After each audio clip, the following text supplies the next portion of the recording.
Bonjour. Nous continuons le cours Comprendre les microcontrôleurs. Nous avions commencé de parler de la gestion du temps et nous l'avions appliqué à des programmes qui n'utilisaient que les sorties. Maintenant, nous allons aussi nous occuper des entrées et en particulier regarder le problème de l'incertitude qui existe sur les entrées, de regarder comment on peut scruter les entrées, de s'occuper de détecter des flancs, de considérer le problème des rebonds de contact, de savoir aussi comment compter des événements et comment mesurer une durée, mesurer un temps. Est-ce que vous vous souvenez du schéma correspondant à ce qui se trouve derrière chaque patte de microcontrôleur à l'intérieur du circuit?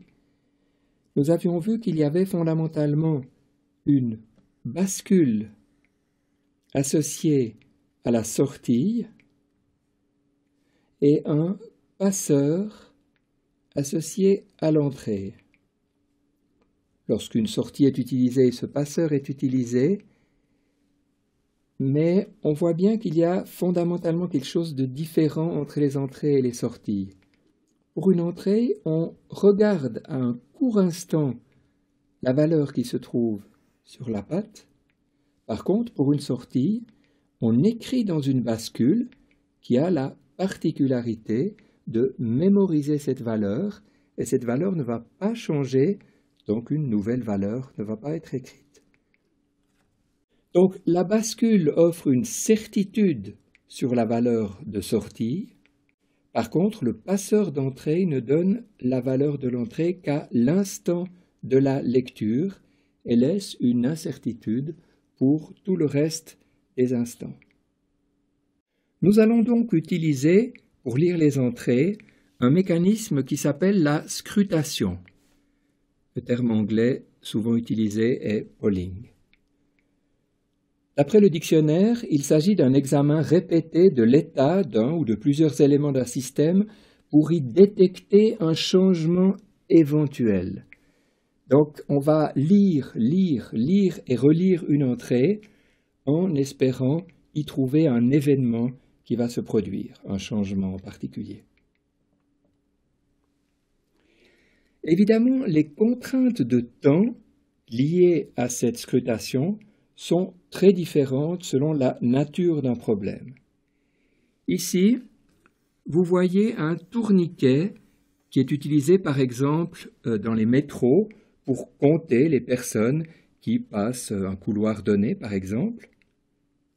Ici, vous avez un moteur de moto qui peut tourner extrêmement rapidement. Posons-nous la question, quel est le temps minimum entre deux scrutations pour prendre connaissance d'une manière fiable de la rotation de ces deux dispositifs? Je précise que le tourniquet de métro reçoit une impulsion lors du passage d'une personne, une personne qui marche ou éventuellement qui court. Le moteur de moto, lui, reçoit 12 impulsions par tour avec une vitesse maximum de 8000 tours par minute.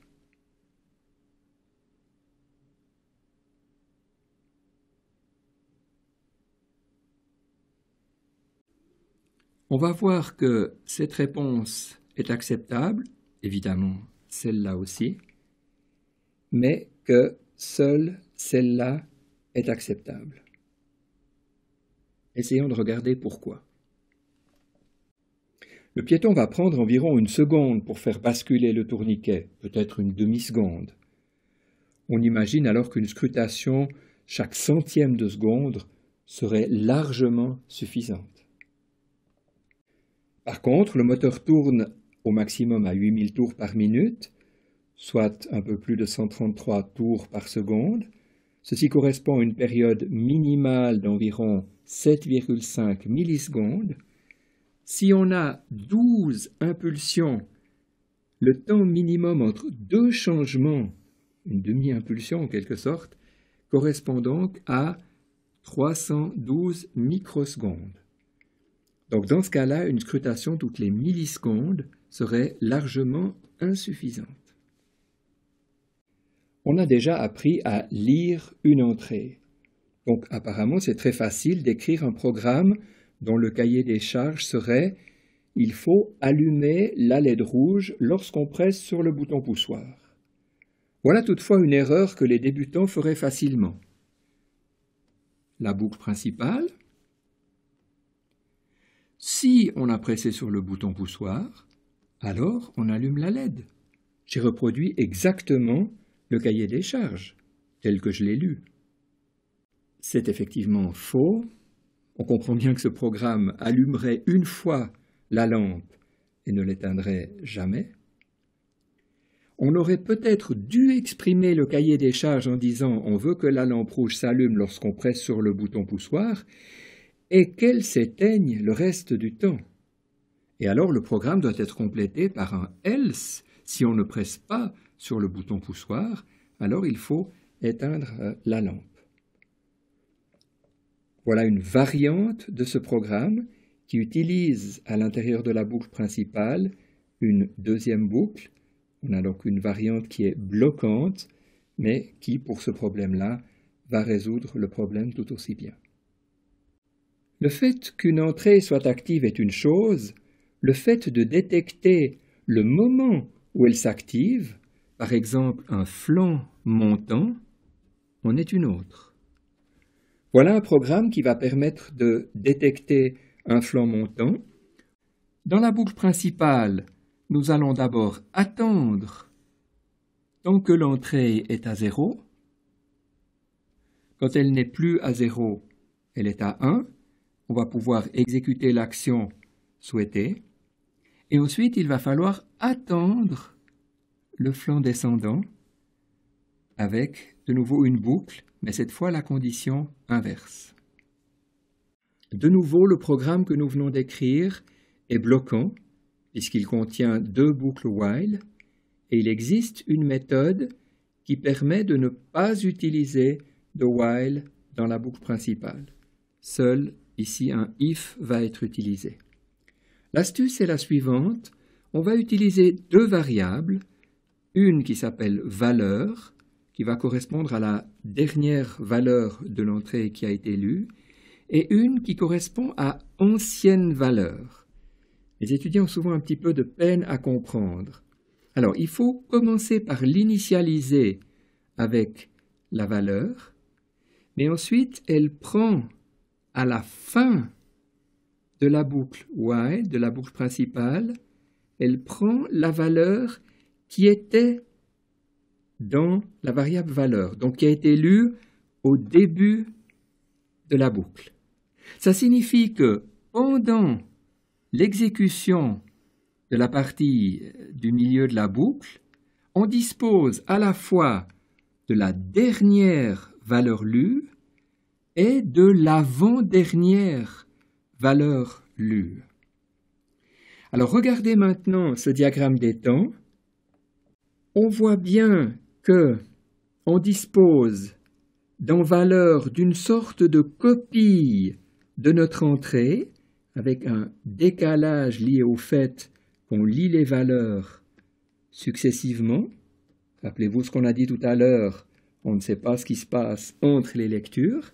Donc ici, il y a un petit décalage entre ce flanc et celui-là, entre ce flanc et celui-là, mais ce signal a quand même à peu près la même allure que celui-là.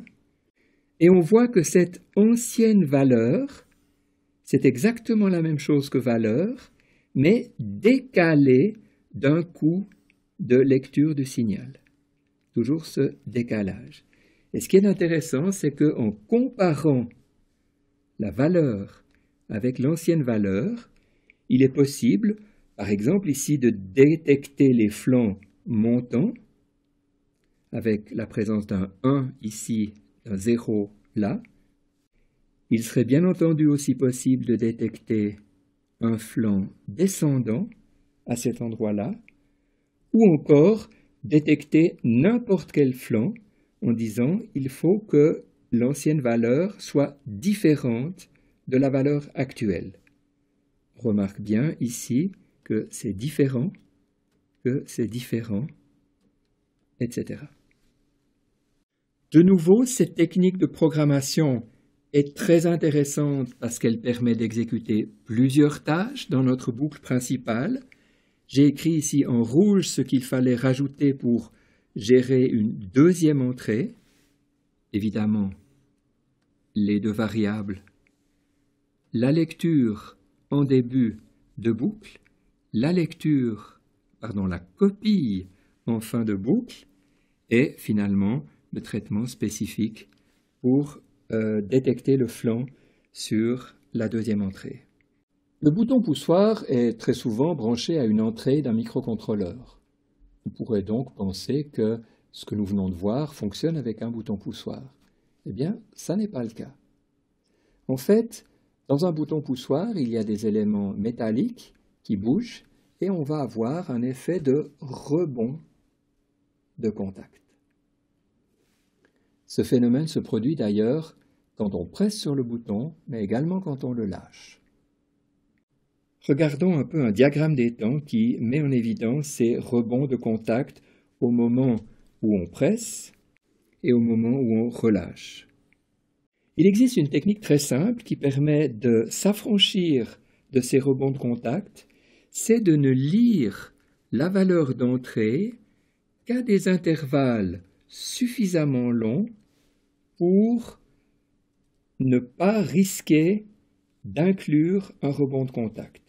Ici, on voit bien que le rebond de contact était complètement entre deux lectures. Il n'y a évidemment pas de problème, on a passé proprement du 0 au 1. Ici, ça semble moins favorable puisque c'est bien au milieu du rebond qu'on a fait la lecture et malgré tout, on voit bien qu'on a ici lu un 1. Ici, on aurait pu lire un 1 ou un 0, ça va dépendre de peu de choses. Ensuite, ici, un 0. Et dans les deux cas que j'ai cités, on aurait eu successivement des 1 puis des 0. Donc, les rebonds auraient été supprimés. Le terme anglais utilisé pour la suppression des rebonds de contact est debouncing. Nous avons ici le programme qui permet de réaliser cette fonction de suppression des rebonds de contact avec, à l'intérieur de la boucle principale, un délai qui fait qu'on ne lit les entrées que toutes les 20 millisecondes. Une variante serait de lire en permanence l'entrée et lorsque le flanc montant a été détecté, on fait une attente qui masquerait le rebond. Attention, ça ne va pas fonctionner de cette manière-là. On serait dans une situation où on va lire. On aurait le délai. Lire, et là on récupérerait tous les rebonds de contact. Il est donc nécessaire lorsqu'on a de nouveau lu une valeur qui correspond au flanc descendant, d'attendre les 20 millisecondes. Voilà donc le programme avec détection du flanc montant, application du délai, détection du flanc descendant, avec application du délai. Lorsqu'on fait la scrutation régulière d'une entrée, elle se fait à une certaine fréquence qu'on appelle fréquence d'échantillonnage. Et le choix de cette fréquence ne doit donc pas se faire au hasard. La théorie du traitement de signal donne des indications, en particulier le fait que si on a une fréquence maximum sur l'entrée, il faut que la fréquence minimum d'échantillonnage soit au moins égale à 2 fois la fréquence maximale de l'entrée. Là de nouveau, nous n'allons pas entrer dans cette théorie qui dépasserait le cadre de ce cours. Essayons de programmer maintenant le comptage d'événements qui se produisent sur une entrée. Voilà encore un programme qui correspond à une erreur de débutant. Si le poussoir est actif, on incrémente le compteur. Ça ne va pas correspondre au nombre de fois qu'on presse sur le bouton. Vous pourrez d'ailleurs le voir sur ce diagramme. Lorsque je presse sur le bouton, je vais compter plusieurs fois. Ici, je suis arrivé à 6, alors que j'ai eu 2 impulsions qui se sont produites. Appliquons donc la technique de détection des flancs que nous connaissons maintenant. De nouveau, l'acquisition de la valeur, la mémorisation dans l'ancienne valeur, et dans cette partie, la détection d'un flanc qui, elle, va produire l'incrémentation du compteur. Un autre problème que nous sommes capables de résoudre maintenant, c'est la mesure du temps. Par exemple, mesurer la durée d'une impulsion. J'ai illustré ici un compteur qui, chaque fois que la valeur est active, va être incrémenté et qui sera repassé à 0 lorsqu'on aura trouvé le flanc descendant. Si on souhaite avoir un affichage en même temps de la valeur, c'est quand on a terminé l'impulsion, quand le flanc descendant a été détecté, qu'il faut copier sur l'afficheur et maintenir la valeur jusqu'à la fin de la prochaine impulsion. On a toujours donc la dernière impulsion qui s'est terminée, dont la durée est affichée sur l'afficheur. Voilà le programme correspondant.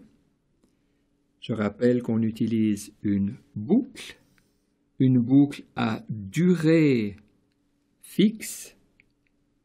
Il n'y a pas de boucle à l'intérieur de la boucle principale. On trouve seulement des if. On va ici compter chaque fois que l'entrée est active. On totalise donc la durée de l'impulsion.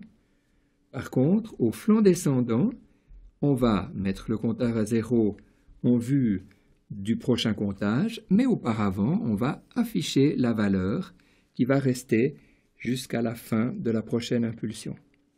Et de nouveau, pour que cette ligne puisse avoir un sens, c'est-à-dire qu'on ait à la fois connaissance de la valeur précédente et de la valeur courante, il faut ce mécanisme de copier la valeur dans l'ancienne valeur à la fin de la boucle, alors que c'est en début de boucle que la valeur est lue.